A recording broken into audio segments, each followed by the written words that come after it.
certainty of death, small chance of success. What are we waiting for?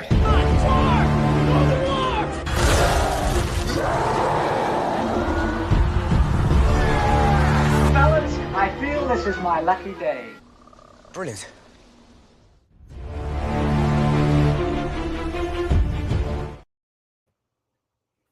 Hey, welcome to another episode of Rankum.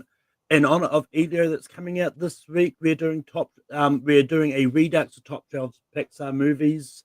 The last time we did this was in June 17th, 2009. There was in honor of Toy Story 4.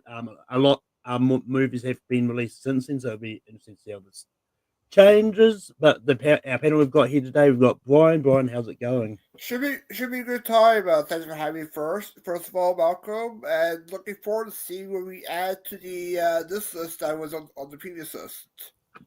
We've also got Jacob here. Jacob, how's it going? It's going great. It's a great Sunday. We're talking Pixar. Game 7 of the NBA Finals is just about to start, so it's a good day. Thanks for having me. And also here we've got Chad. Chad, how's it going? It's going great. Pixar's been a staple basically my whole life. So, yeah, let's talk about it. We've also got Kiri here. Kiri, how's it going? Going great, thanks. Thank you for having me here today. Yep. And at least we don't need to worry about horror questions on this thing. Shots fired.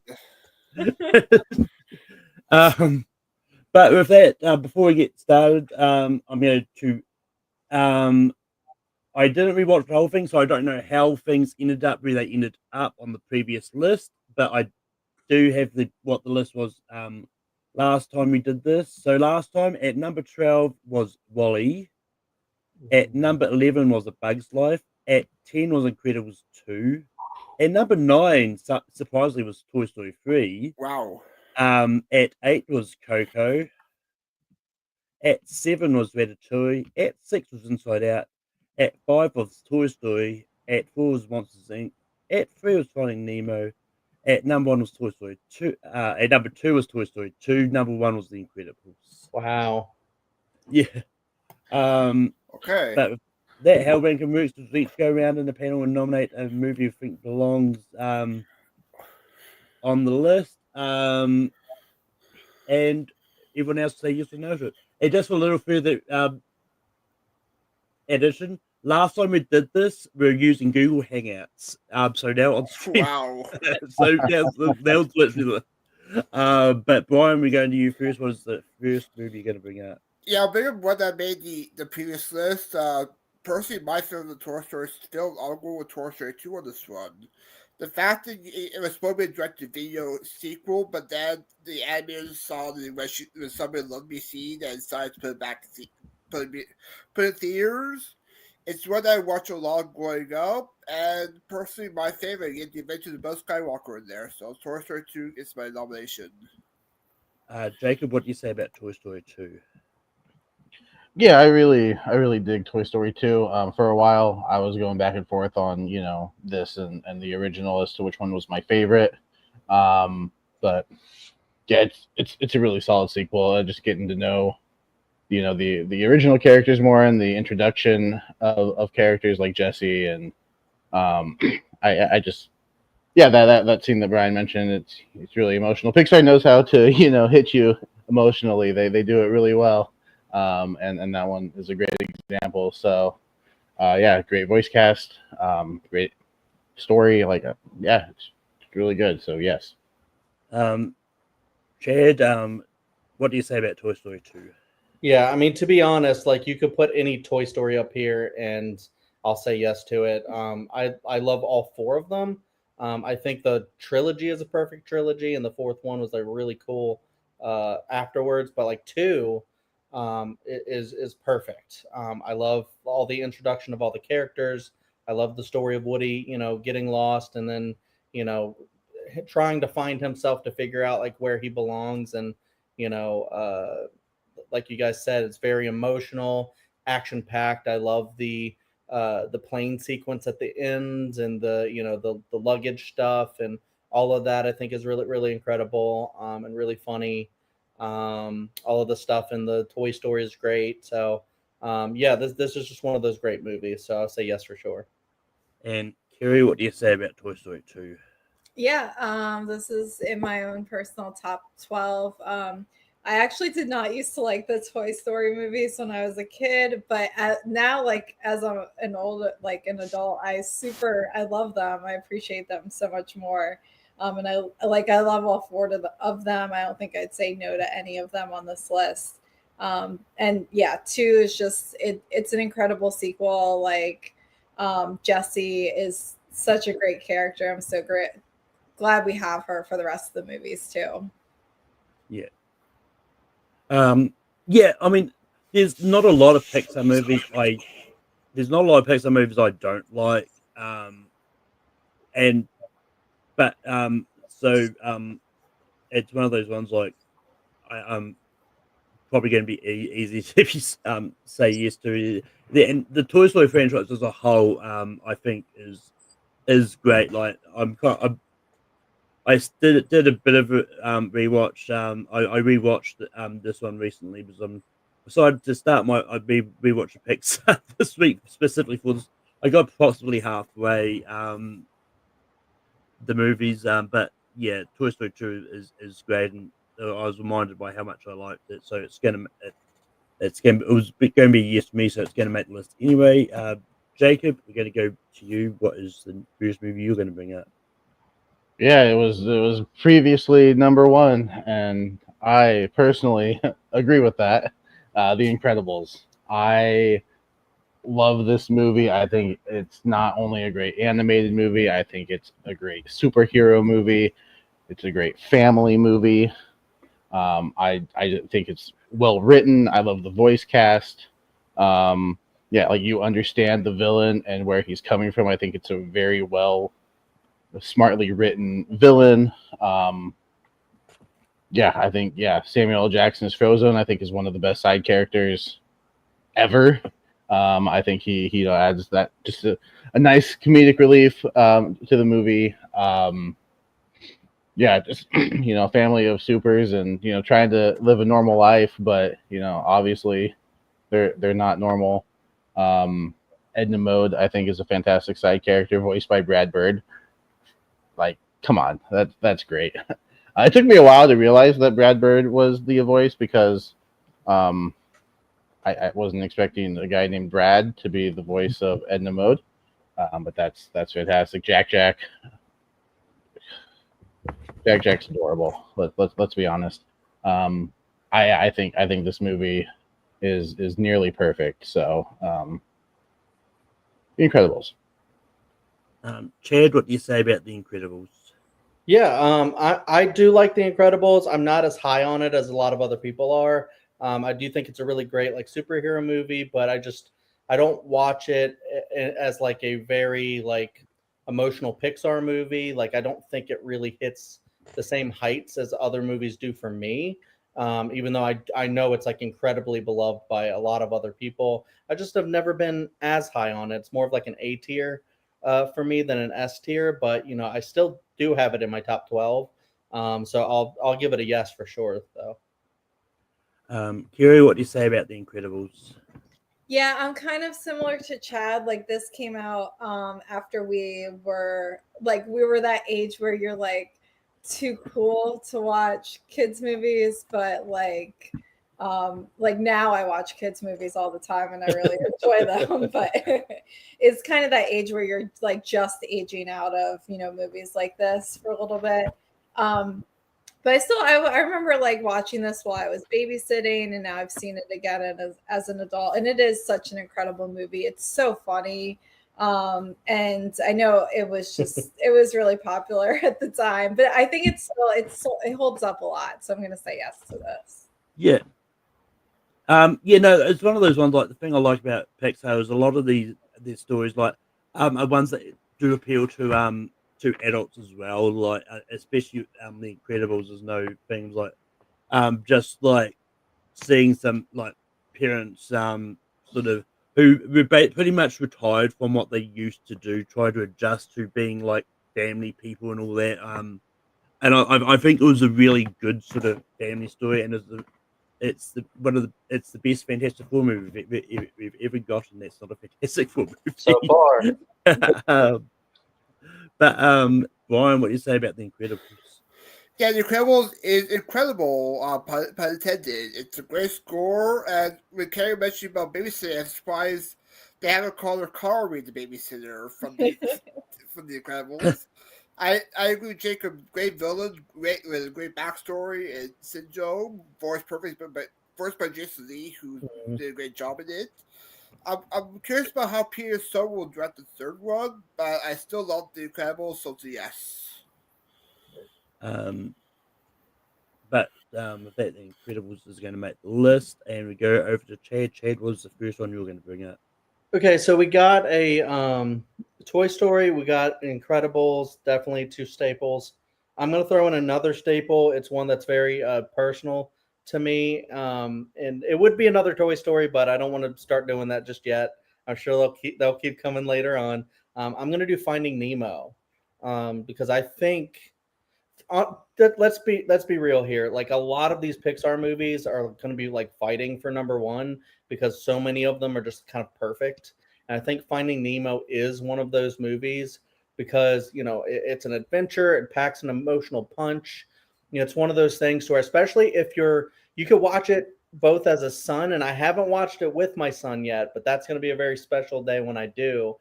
Because I watched it with my dad in the theater, and then I can watch it with my son. And it's a very special message about just, not being overprotective to the point that, you don't allow them to have their own experiences and be their own person. And I just think that's just such a beautiful message for, kids to learn and parents to learn, everyone to really learn. And, even if you don't have kids, I just think it's just a personal or a great message about autonomy, and it's really fun. It's funny, Crush and all the characters in the fish tank, Gil and all of them are like really, really funny. There's all the stuff in the dentist office and in the sea. It's just a really, really, really great adventure, and really beautifully rendered even back in 2003. And it's just, oh man, it's just really just a perfect movie. So Finding Nemo. Gary, what do you say about Finding Nemo? Yeah, I love this movie a lot. It's in my personal top 5. It's like, I don't know. I've seen this movie just as a kid. I saw it so many times over and over again, but I never got sick of it. Like, I think it's just a movie. It's so rewatchable. And I think you can sit there and watch it like fully immersed. You can watch it while you're doing things if you've seen it before, and everything is just still so entertaining. The message is still so just like meaningful and heartwarming. And yeah, just to like be in this ocean world and the way they created it is just really incredible. So it's a yes. Yeah, no, and rewatching Finding Nemo, like I was reminded by how great it was, and not that I needed the reminding, obviously, but I thought it was great, and yeah, it's a lot of fun. So Finding Nemo is going to be a yes for me as well. Brian, what do you say about Finding Nemo? Yeah, I do enjoy Finding Nemo a lot. It's in my top 5 Pixar rankings. I do enjoy the animation. The score is great by Thomas Newman. And also, I do enjoy some dentist office, especially with Darla Iwala Piranha there in the Amazon. Even get some Australian voice actors in there, Malcolm Erbana, the guy who passed away who voiced Bruce the Shark, I forgot his name. But yeah, it's a great movie, so yes. Jacob, what do you think about Finding Nemo? Yeah, see, this is the easy part of the show is saying yes to all these movies because these movies are incredible. Like I was looking at my list, like my top 8. Maybe I'm just really easy going with star ratings on Letterboxd, but my top 8 I've given 5 stars to because I think they're all great. And Finding Nemo, has fallen into that, so it's a really easy yes. I agree with everything that has been said. So Yeah. But Finding Nemo is going to make the list. Kiri, what is the first movie you're going to bring up? Okay. I'm gonna bring up one that I think Chad and I saw in the theaters together, which is Wall-E.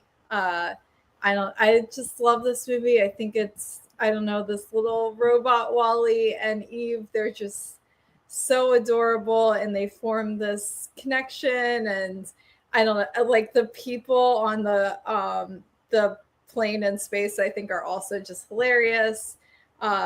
I don't know. Every time I watch this movie, it's like, I don't know, it's like a comfort movie for me. Because there's kind of so much of this movie that just doesn't have dialogue, and it's so visual. I don't know. I love it. Prepare, it's more divisive than you think. I know. That's okay. If it doesn't make the list, that's okay. I'll be okay. Yeah, I think Wall-E is just okay. Like the recent rewatch I did of it, didn't change my feelings on it. Like I think it's just okay. It's fine.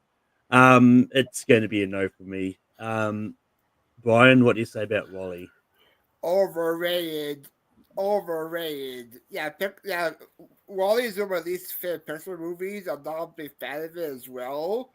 I find the first half a bit boring and the second half just fine. It's a no for me. Jacob, what do you say about Wall-E? See, I think that the word overrated has been thrown around with Wall-E so much that it's actually become underrated. I think Wall-E is incredible. I absolutely love it. I love the first half where we kind of get almost this silent movie. And you know, I totally can understand why some people aren't into that. Like I totally get it. But for me, like I think, you know, the visuals and everything is just, I think it's so well done. The animation is fantastic. And then, you know, we switch to that second half, and you know, we're, you know, in space, and I think that's also really good. I think, you know, the messaging and the themes that we get are, you know, are just really well done. So yeah, I think this is an easy yes for me personally. So Chad, it's coming down to you. What do you say about Wall-E? You guys know what I'm gonna say. I'm gonna say yes, 100%. This is easily one of my favorite just movies. Incredible. And yeah, it's just one of those, like, I understand how some people might find it a little jarring because it's not like a tonal shift, but it's like just a shift of, you know, kind of like what's going on. You go from like one or two characters, maybe three characters, to like a bunch, you know, and stuff. So I get that, but like for me, I just love seeing his journey. I get emotionally invested in Wall-E, you know, how he protects Eve, like of all that time. It's just like such a beautiful thing. And then to see her like reciprocate that and care for him as well. And they're robots. It's like I don't even know if they could be carrying things. And then to, you know, when he's, you know, dying at the end, you know, I'm tearing up because, you know, I just want him to, you know, be okay. And going through that, and he's just doing all of this just to save this little plant, and you know, save basically the human species, who's kind of like, you know, forgotten about itself, and you know, has kind of given up basically. And you know, I just love that kind of chant. But I also love like the very first part of it, where it's just kind of like a silent, like, you know, not musical, but you know, has musical moments, but like a silent film almost. It's just such a really cool movie. And yeah, I don't know, I just think it's beautiful. I love the characters. I think it's action packed and really fun too, and funny. So yeah, Wall-E's one of the best ones, I think. But Wall-E is still going to make the list. Good. But if that, I'm going to try and get something different on this list. I'm going to go try for Elemental. Like Elemental is one of those movies that it it's kind of done what Elio has done now, like kind of bombed in the opening weekend, but yet like with the word of mouth and that, it kind of built and it made ended up making a bit of money at the end, which a lot of people are hoping that Elo does the same thing. But I don't know. Anyway, Elemental, I think it's a really good movie, and it's just I have a lot of fun with it. I think it's entertaining, and it's one of those, I think it's a good sort of adaptation of Romeo and Juliet, so to speak. While they take that sort of theme and translate it into a kids version, and I think it's pretty good. So Elemental is on the table. Brian, what do you say about Elemental? Yeah, Elemental is one of the blind spots for me for Pixar, so I have to abstain for this one. Jacob, what do you say about Elemental? I think Elemental is is really good. I'm going to say that about pretty much any movie that's brought up that's not named Cars 2, though. So, yeah. But I've only seen it once, and I haven't had that like, oh, I want to go rewatch Elemental. Where I've seen all the other ones that are at least in my top 12. I've seen multiple times. So maybe it just it just hasn't sat with me as long.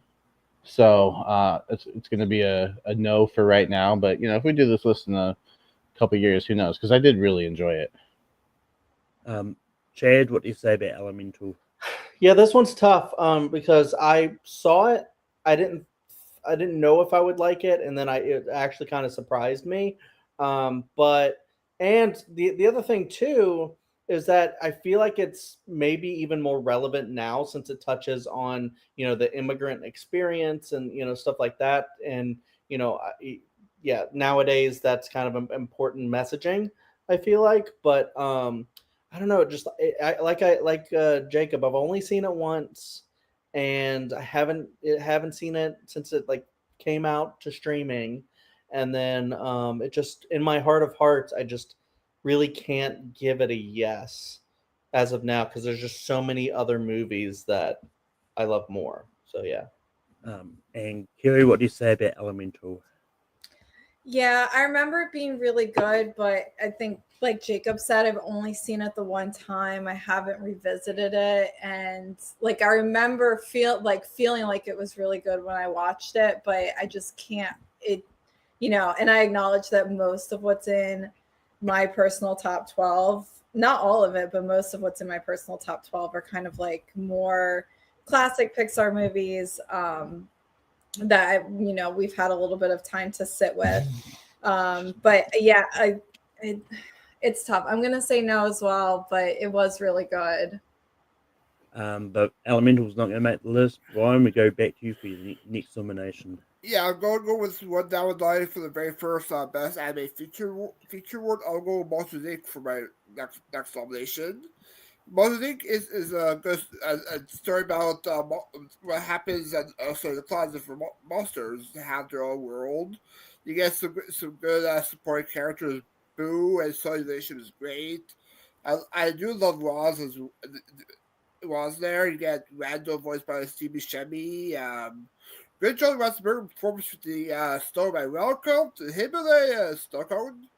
And also great blueprint at the end. Put that thing back where she came from. We're so happy. I'll go with Monsters Inc. Jacob, what do you say about Monsters Inc? Yeah, Monsters Inc. is also really great. I love the voice cast. Again, it gets those emotions. I hated having in movie Battleground. I had to argue against this movie. I was arguing for Wall-E and arguing against this, and like the only argument I could come up with, to bring it down, is that Mike Wazowski is actually kind of a terrible friend. If you think about it, but at the same time, like he's doing what he feels is best for his world. Which I think is also like kind of an important message too, is like they have all these preconceived notions about humans, and then it's like, well, they're actually not that bad, and then it gets turned around, and now we're going to use laughter to bring electricity to our world and stuff. Sully and Boo, right here again. Like that needs to be a rank 'em. Is the top 12, most emotional Saddest Pixar moments. moments. Malcolm, keep that in mind for future polls. Or saddest moments animation. So, but yes, and shout out to the end credit song, that Billy Crystal and Would John have Goodman nothing did. if it didn't have you. So, yes. Chad, what do you say about Pixar movies? About all of the Pixar movies. All the Pixar movies. Monsters. That's a good blooper. Yeah, right. Yeah. Monsters Inc. is an OG. It's a 100% yes as well.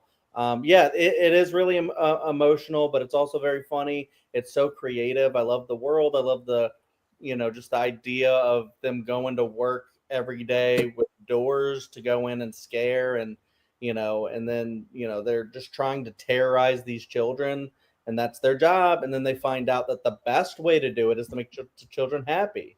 I think that's such an interesting twist to make monsters try to be funny instead. So that's Mike Wazowski's suddenly perfect for that kind of a deal. And yeah, this one has one of the I think two of the scariest villains, like the main guy, like the boss in charge of the factory. Yeah. And then Randall is scary as hell, dude. Like the jump scares with him when he can just go invisible, and then just bang, like with the stalled door and stuff, and it's just scary as hell. And then Boo is just incredibly cute, and it's just so creative, and some of the best imagery in Pixar. So yeah, for sure. And Kiri, what do you say about Monsters Inc? Yeah, I mean, this is such a classic Pixar movie. Again, it's one I actually didn't see till I was an adult. It didn't come out, when I was a kid. Honestly, we really just had the first two Toy Stories and A Bug's Life, and that was it. And maybe Finding Nemo. But it is such a, watching it as an adult, it's such a good movie. And Sully and Boo, and I don't know, just the whole concept of this movie is just so original, and it was done so well.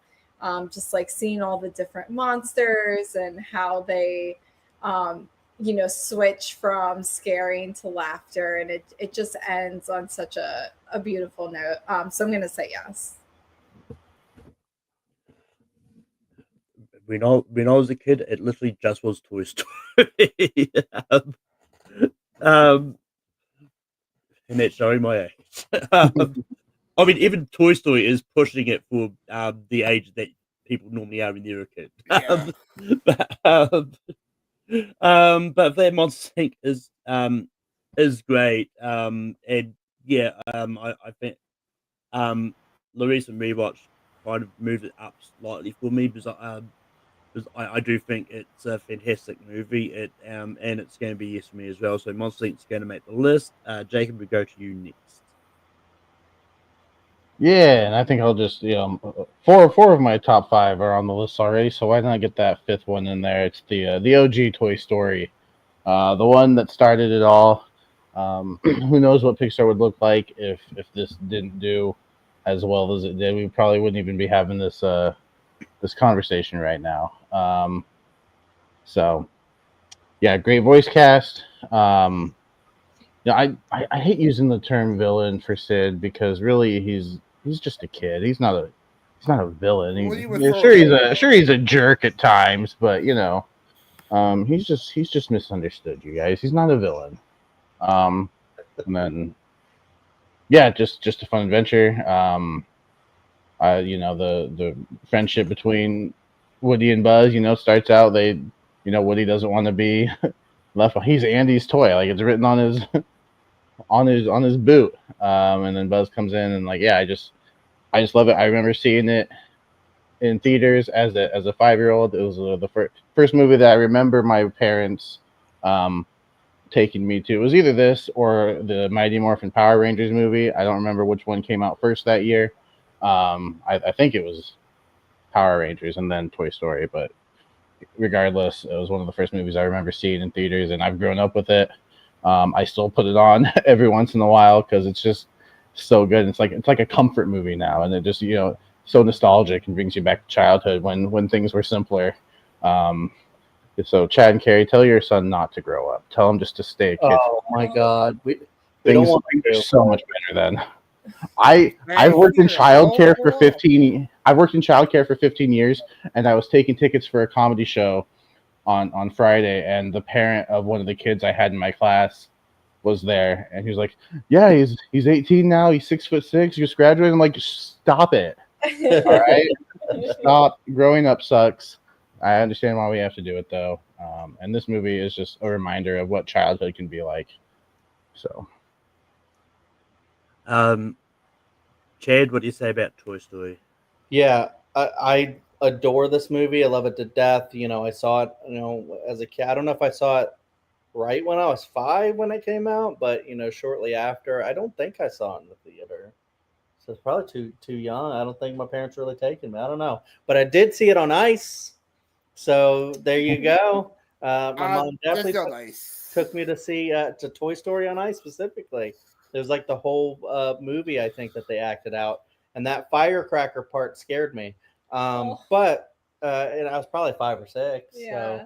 So, but yeah, this movie's perfect. It is kind of one of those movies like Finding Nemo actually, and Toy Story 4 that doesn't really have. I guess you could say. Gabby Gabby, but like doesn't really have like a literal villain.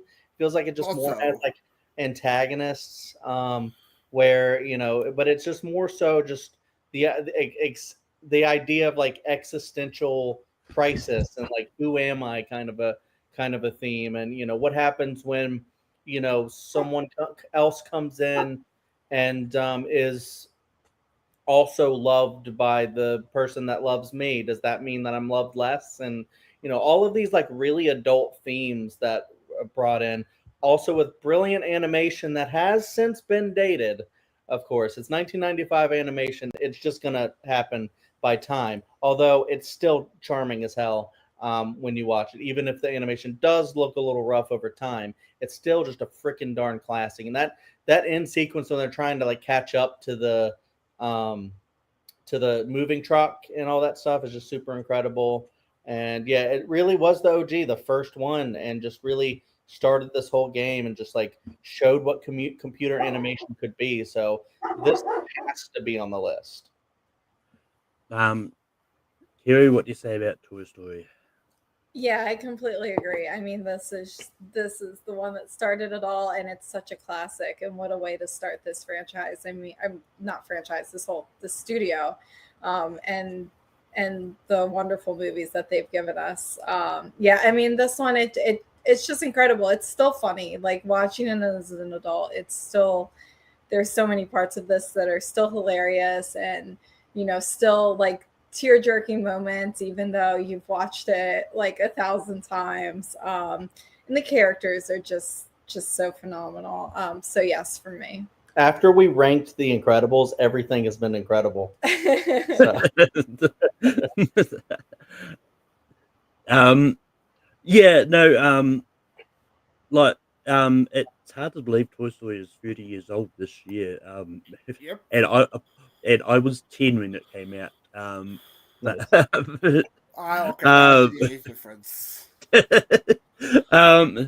but yeah, this is one of those movies I literally did grow up with. And there's a reason that Pixar are going back to the well every few years to want to do more Toy Story because that and it's one of those ones like, well, yeah, people may think the upcoming fifth Toy Story is not necessary. We don't know if it's necessary or until it comes out because like people were saying that about Toy Story 4, and I would argue it's a more perfect ending. So but Toy Story is an easy yes for me. Brian, what do you say about Toy Story? Yeah, I actually do enjoy old Toy Stories. It's not my favorite Toy Story films, but I do will give it a yes because it did sort of lost Pixar, and who knew that this wasn't good? Maybe we should see what happens now with Pixar. But it has some good moments in there, like the whole you're a sad shade little man, you have my pity, farewell. I do enjoy the Sid defeat, so playing nice. him doing the whole Exorcist head move. And for 8 minutes, it does have a long road buddy to quote what also says for us. So yes. That Toy Story is going to make this list. Chad, we go to you for the next nomination. Yeah, I'll go with another brilliant one. I'll go with Coco. Coco is just it's like I said, it's brilliant, beautiful. I love the idea of him going to the afterlife to see his passed on family. It's kind of like a celebration that Mexican culture does to celebrate the family that they lost, but would love to see in the next world, that you move on to when you die. And then the existential crisis of what happens after that, what happens to those people, when the last people who knew you on earth kind of forget about you, and then that's kind of like the end of everything about you. It's very scary and existential, but also kind of beautiful to think that you leave such a legacy within like people who know you and love you. And then all of this builds to the beautiful moment of "Remember Me," the song played that wakes up Grandma Coco. This has one of the really great villains too, I think. And I love how he finds his dad in like in a way that he didn't think he would. So it's another father and son story. Pixar's great at doing those kinds of things. And I just also think it's great to explore like a different culture as well. Which I think is beautiful, and great music, everything else. Coco. Kerry, what do you say about Coco? Yeah, definitely. This is definitely a yes for me. Like everything Chad said, I just echo. And just to add on, like the visuals in this movie are so stunning. It's just so brightly colored. And like, I mean, I feel like we say this with all of these Pixar movies because like all of the animation is just so incredible. But this one has just such a unique, like, vibe and color palette and music and all of it. It comes together so well, and the story is really so beautiful. And there's kind of the elements of mystery with um everything with Ernesto and all of that. And yeah, like the ending is just phenomenal and such a wonderful like reminder of why we try to remember our loved ones and passing on their legacy. Yeah, I like Coco. It's not as high as other ones, but I do like it enough to say yes to it. I do. I think it is a good movie. And it's one of those ones like it'll be interesting to see if it moves up when I eventually get around to it for the rewatch. But yeah, Brian, what do you say about Coco? Yeah, first off, RP to Renee Victor, who voiced Abuelita in the film Coco, which passed away this year. For Coco, I do enjoy it. It's in the top 20 range for Pixar. I was still gonna yes because I love the music, the animation styles. I'm curious how about the sequel that they announced recently. But even though the cruise ship is all recently, they had a whole Coco restaurant on the show with it. It was great, so I'll give it a yes. And Jacob, what do you say about Coco? I'm glad it's gotten 4 yeses because this was in there were 3 movies fighting for those final 2 spots in my personal 12, and Coco was one of them, because that's just how good Pixar is, I think, because this movie is great. And so I made the mistake. I rewatched all 3 of them today that were fighting for that spot, and that didn't help because I was like, oh, that was really good. And then I watched the other one, and I was like, oh, that was really good. I just finished the other one while we were talking. I'm like, oh, that was also really good. So this one's making it regardless, and I don't actually have to make a decision. But I do. Yeah, this movie is really good. I think my only gripe is that I kind of wish there was more music, because I do think the music is really good. Agreed. If there could be like a couple more songs, if Pixar just wanted to like go full musical with this, I would have been completely okay with it. But I understand why they didn't. Like, that's not Pixar's thing. But yeah, the voice work is fantastic. I think this is like the most beautiful Pixar movie. I think the animation, like the color palette, like Carrie was saying, is just absolutely gorgeous. And yeah, I love the whole family dynamic too. Like Miguel, as he's going through this journey in the afterlife, like he wants to be a musician, but then he realizes, yeah, family comes first, and if that means sacrificing something that I love, I'm gonna do it. And then everything, works out okay anyway. So, yeah, I think it's a beautiful movie. I'll say yes just to make it a clean sweep.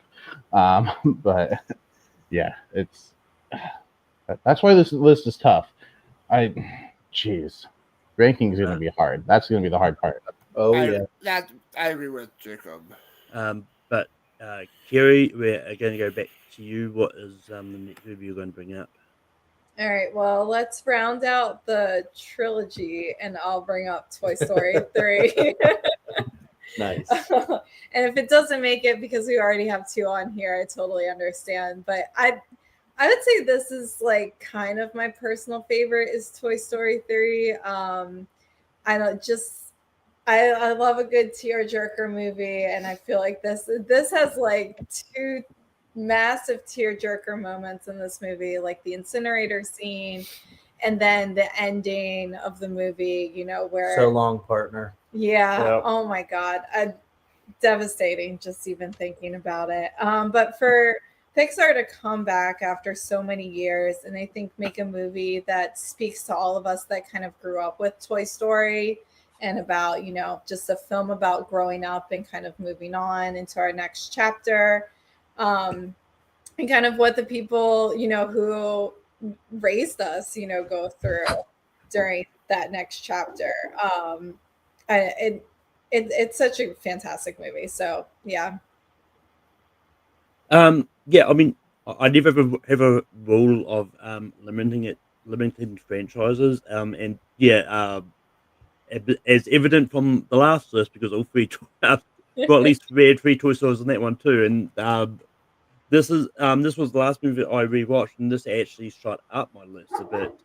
After the rewatch, because I remembered how great it was, and yeah, like Toy Story 3 is fantastic, and it's why I think like Toy Story 4 worked with the themes, like especially with like, well, yeah, like this one is sort of the kids saying goodbye to the toys, but then like Toy Story 4 is what happens when the toys move on to a new owner and have new experiences and all that, and that's kind of what I appreciate with the 4th one, which maybe we'll put up later. We'll find out. But Toy Story 3 I think is fantastic, and it was like it was a great ending, and yeah. So it's an easy yes for me. Brian, what do you say about Toy Story 3? Yeah, this is the last one for my top 5 Pixar movies, actually. This is number 5. I do enjoy Toy Story 3. I even love the whole references to, like, the dad movies. You get Dirty Dozen and Cool Hand Luke with the monologue, with the whole box sequence.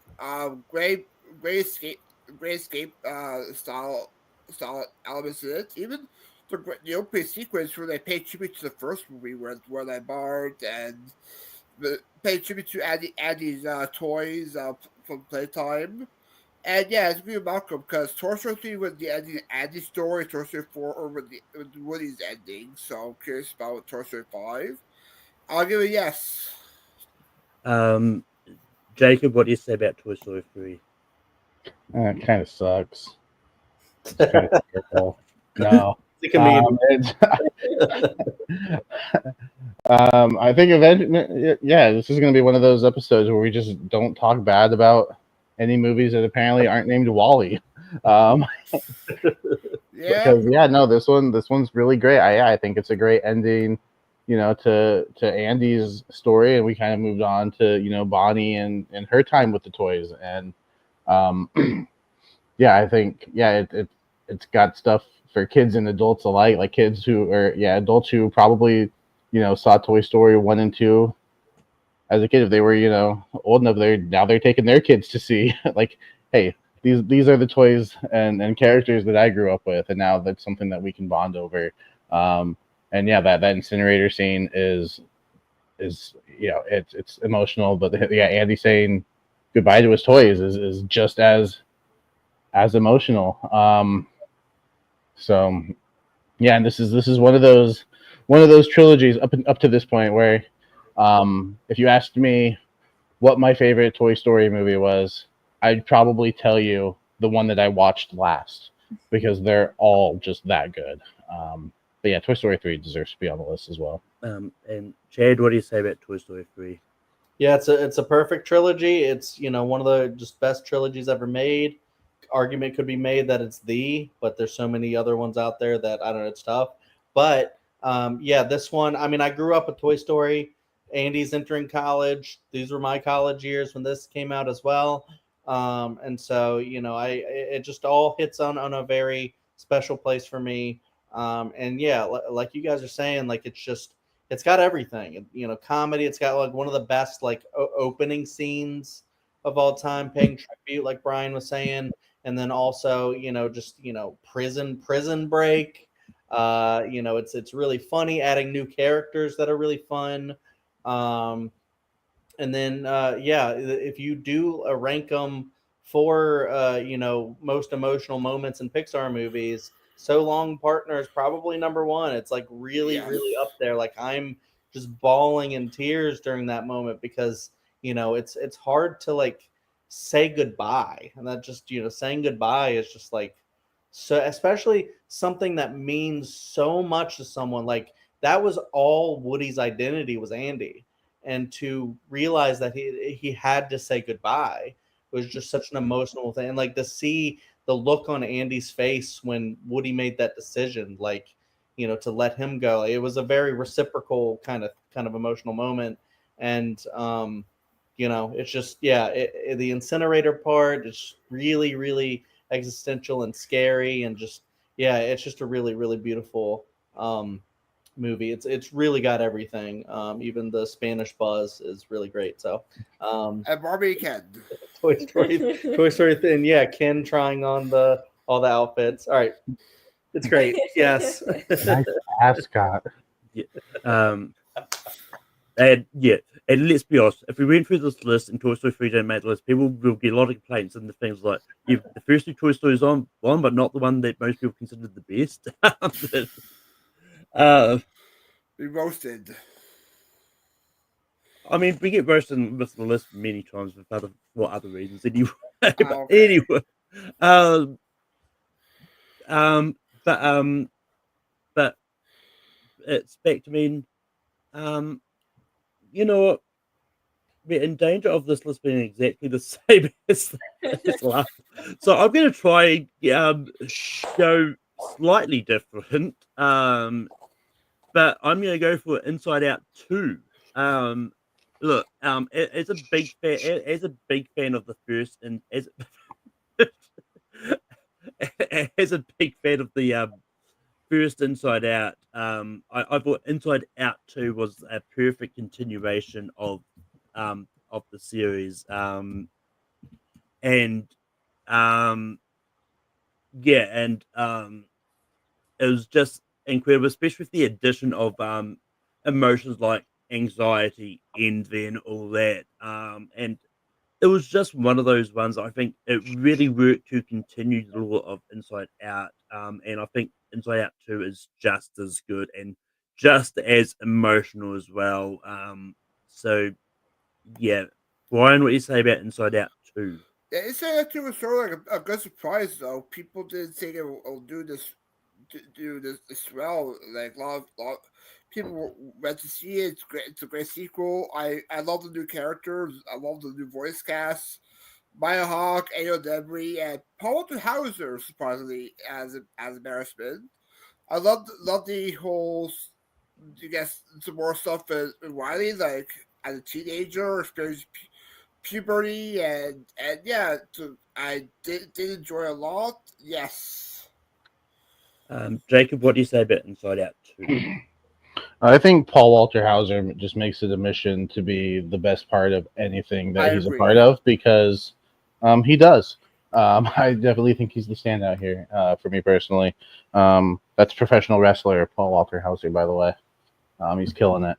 But this one's tough because I did slightly enjoy this one a little bit more than Elemental, but it's kind of that same logic for me. Is I've only seen it the one time, and while I do love the story, I love the continuation, I love the original characters coming back, and these new characters are really good, and I'm excited to see where they go next if they decide to do a third one, which I think they could easily do. I agree. But it's just again these ones in my top 12, they just sat with me a little bit more.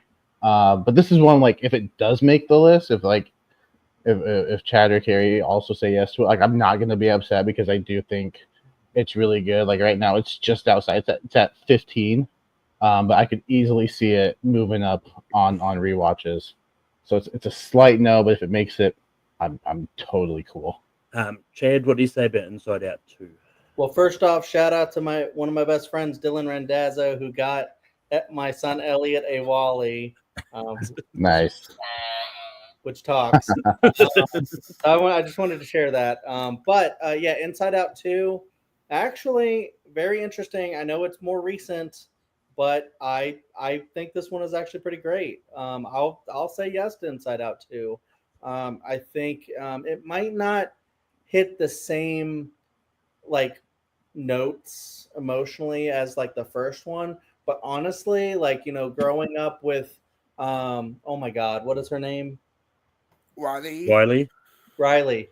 Growing up with Riley, into adolescence when she's starting to, gain more like complex emotions is just a really interesting way to handle it. And I'm very interested to see what the hell they're going to do with Inside Out 3 with like a very adult emotions and stuff, and to see if they would even do something like that. But Texas. this one, yeah, this one I think is Fantasy. right. Yeah, you can name a bunch. But yeah, anxiety is such a big thing, and not even just in like young adults like Riley, but in a lot of people, myself included.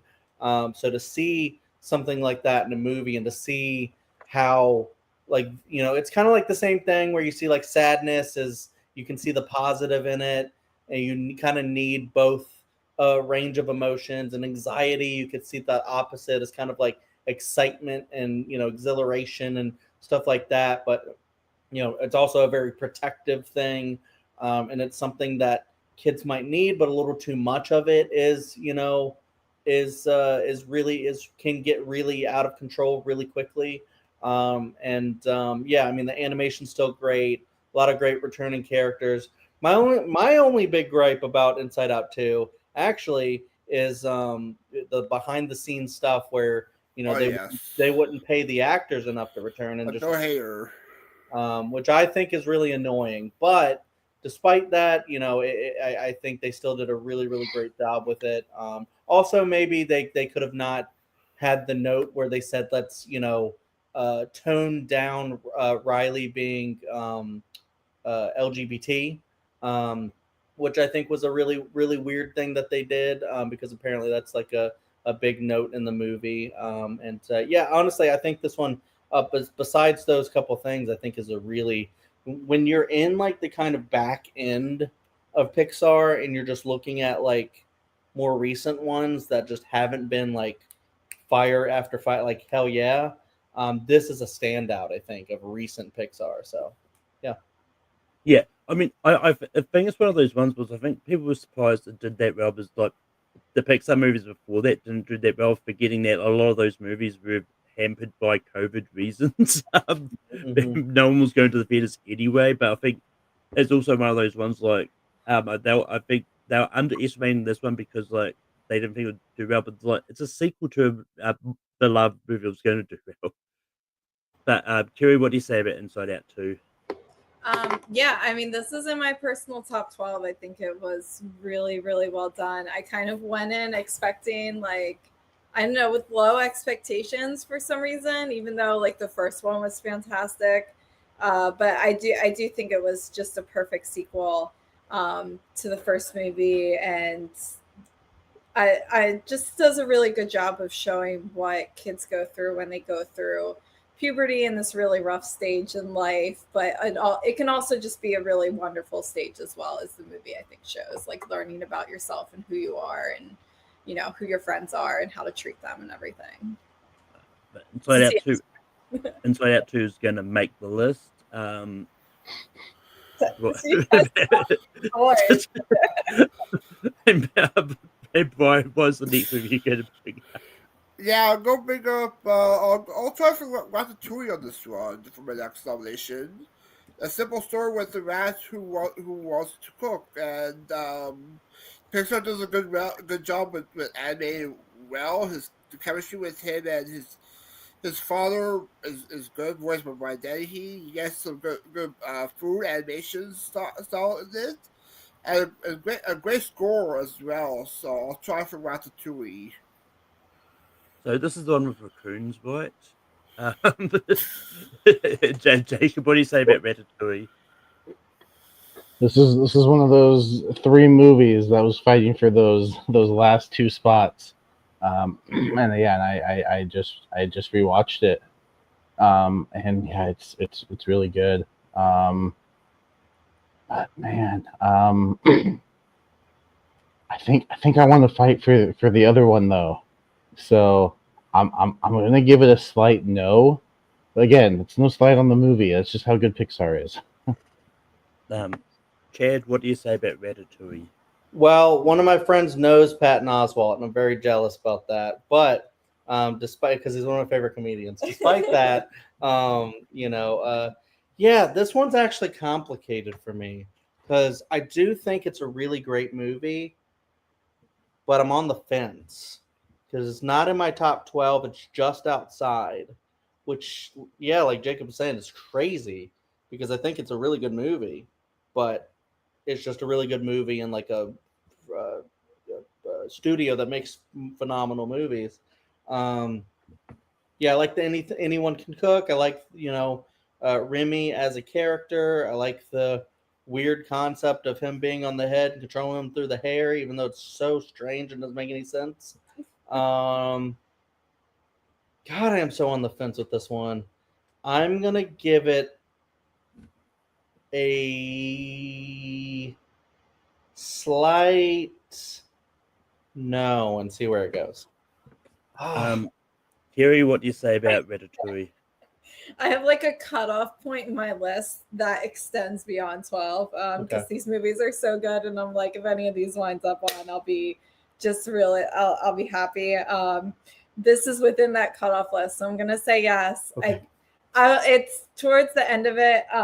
It's like I mean, there are just so many that are, I mean, they're all fantastic. This is still a fantastic movie.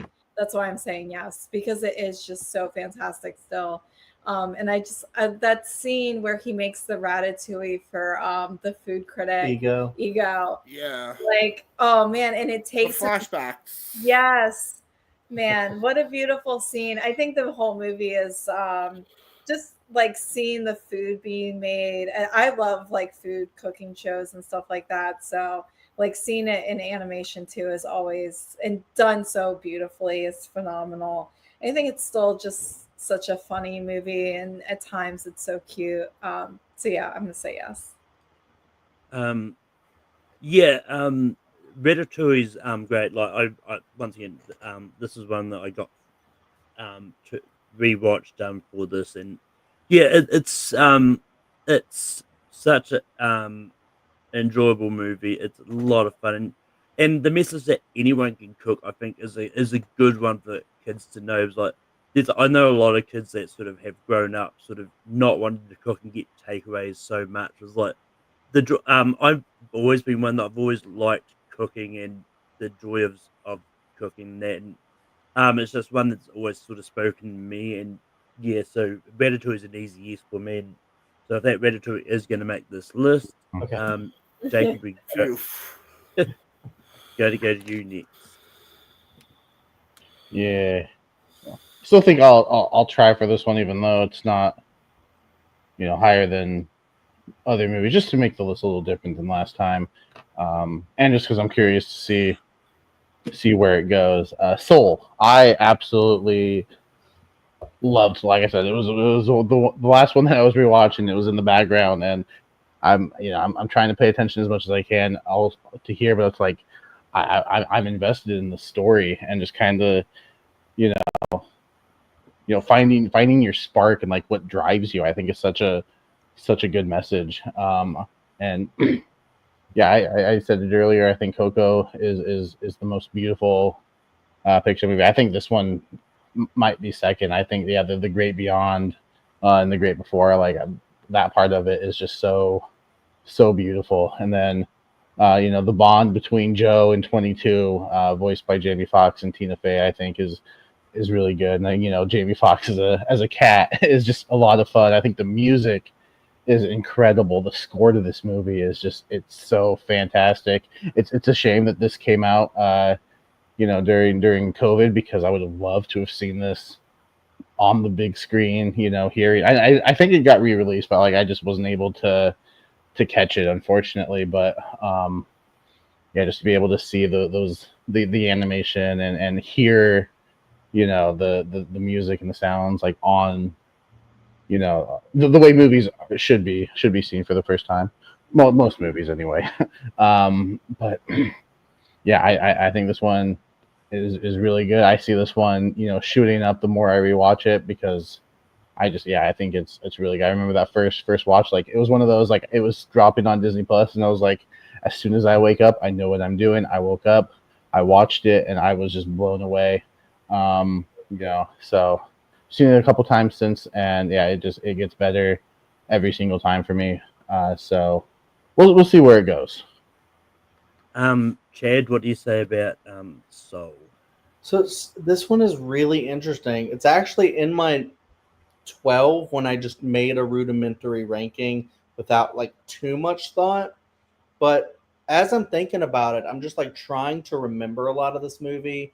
And I remember like really loving like the music aspect and the kind of like the afterlife aspect. And I think it did hit on a lot of like similar themes to like Coco and stuff like that, but in a different way, which I thought was pretty awesome. And I think it was kind of elevated from COVID, because like we were, that was a time where we just weren't getting a lot of movies. This was kind of like a bright spot, I think, in that time. But it's one of those that, yeah, like I just don't remember too much about it. And I'm thinking about two movies that haven't gotten on the list that I think really should be in there, even if it does make it the same list or more boring list, I guess. So I'm going to give it a slight no, but it's one of those that it's so close that if it makes it, I wouldn't be mad about it. Kiri, what do you say about Soul? Need a rewatch. I was hoping this is the one you were going to bring up, Jacob. I like that. Okay. I love this movie. I think it's fantastic. Like the music is amazing. The message of it. I just remember watching it and like feeling like this was such a beautiful piece of art that was made, like and just about our experience as people living in this world.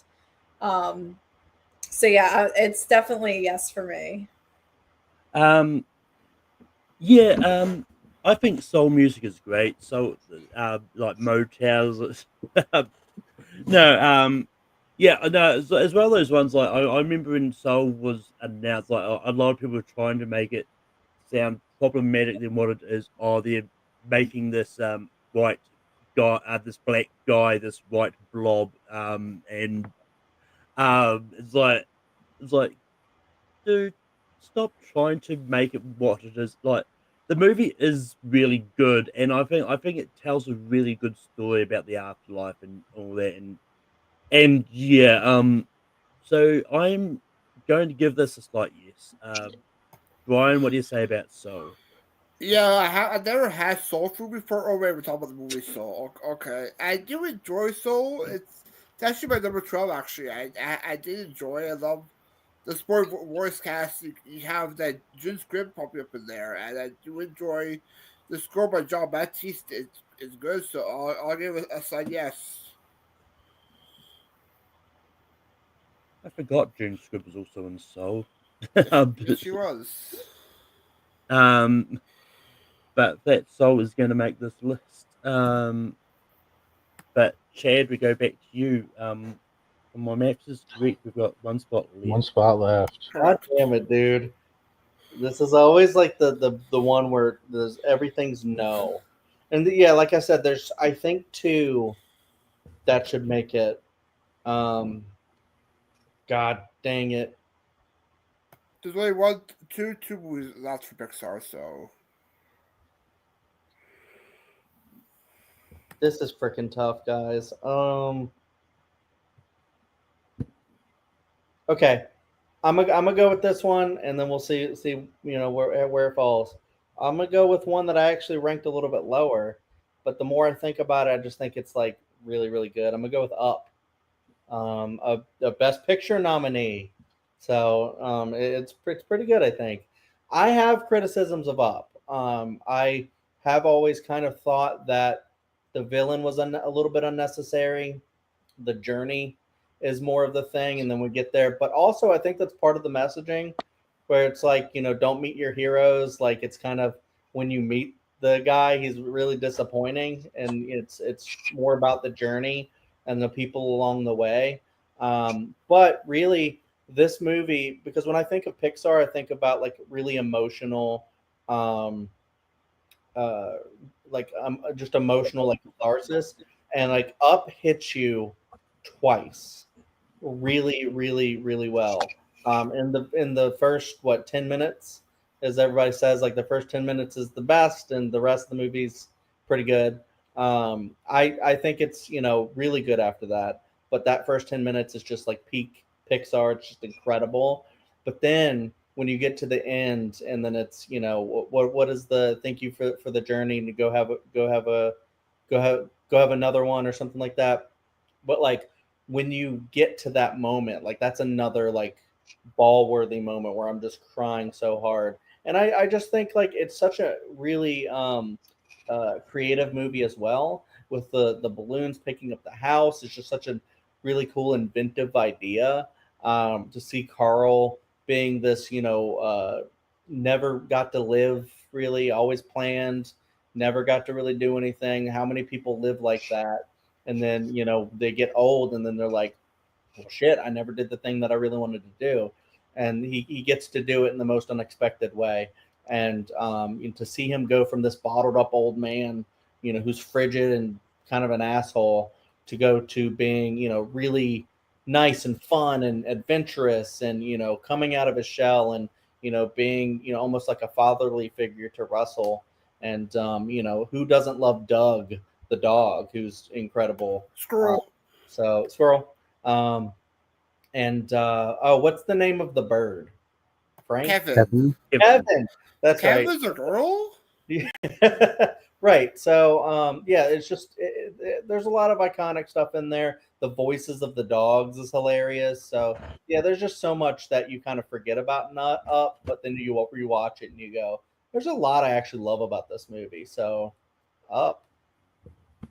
Kerry, what do you say about Up? Yeah, I didn't think that was the one you were gonna go with, because I think you have others like ranked up higher. One has a sequel in there. Yeah, but I'm still gonna say yes. I think like you could just give me the first 10 minutes of this movie and I would say yes. But I do think the entire movie is really good. But yeah, I would like talk about some of the most emotional moments in Pixar again. Like that one is way up there.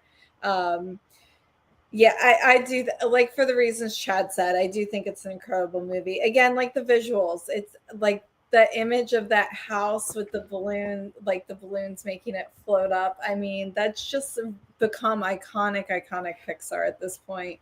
And just the relationship between oh my gosh, what's his name? Ellie and Carl. Yeah, no, Carl and Russell. Oh, It really sure. develops into something like really beautiful.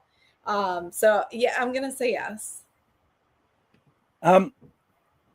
Yeah, this is one I kind of vaguely remember from the last episode, because I think part of the I think someone did bring this up last time. I think part of the reason did is a lot of the panel kind of is like, well, yeah, it's a great 10 minutes, but then we don't remember anything else, which was admittedly was kind of the issue I had. I did rewatch it for this. I do think it's good. Like it's definitely more than just the 10 minutes, first 10 minutes, but it's one of those ones like a lot of it didn't do too much for me. It's still so I'm gonna give this a slight no. Ryan, what do you say about Up? Yeah, Up, the anime version of Gran Torino, actually, if you think about it. Up is a good Shania Twain song. I do enjoy that song. Oh no, top of the movie. Okay. I do enjoy it, actually. It has some good moments there. I love the score by Marco Giacchino. Yeah. Has some good moments. I'll give a slight no. I'll leave it with Jacob. Jacob, it comes down to you. All right, cool. Well, there are 3 movies that are still in my top 10 All that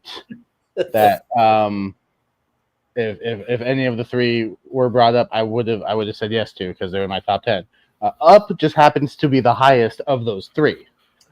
So it's gonna be a yes. It is more than those first 10 minutes. Those first 10 minutes, a beautiful love story. They're absolutely emotional. But then we get into Carl dealing with life after Ellie, and then we get this adventure, and I think it's a lot of fun. And so yeah, it's gonna be a yes. With that, Up is going to make it up into the list. And I love it. Like the last few ones, like the titles are just getting shorter and shorter. It was like, but with that, Kerry, did you have any honorable mentions? I do. The first Inside Out. Yeah. Honestly, I would have preferred to see the first Inside Out on this list over Inside Out 2, but Same. they're both phenomenal, and I do agree it's like nice to make this list at least a little bit different from the first rank 'em on this. And then I personally I know a lot of people do not like this movie, but I personally love Brave. Like that is definitely within my top 10. I love Merida, and like I saw this movie in theaters with my mom, and like her relationship with her mom in the movie was like a lot like my relationship with my mom at the time. So I have a soft spot It's your for that Finding one. Nemo. I love that. Although I do have Finding Nemo higher ranked. And then I think the only other one in my top 12 was Toy Story 4. Because I do that's still just an incredible movie. I think that movie's hilarious. There's like a nice little horror scene in there when what's her name? Gabby like first appears with the dummies. The Slappy Dummies. Yeah. And Keanu Reeves is great in that movie as well. So yeah, the otherwise I think everything else was in my personal top 12. Yeah, like for me, I don't know what it is, but I actually really enjoyed Turning Red. I thought Turning Red was great. I was going to bring it up, but I just didn't think that it would have had the same amount of love as like some of the other ones that would have come up anyway. And I may be in the minority here, but I didn't hate Lightyear. I thought Lightyear was fun. And I actually did enjoy it. And yeah, and I also probably would have but honestly, if it got back to me, if Up didn't make the list, I probably would have brought up Toy Story 4 to finish it off. But Brian, what are some honorable mentions that you had there? Yeah, I also had Inside Out on my list. Toy Story 4, I do enjoy, actually. I love Ducky Bunny in there.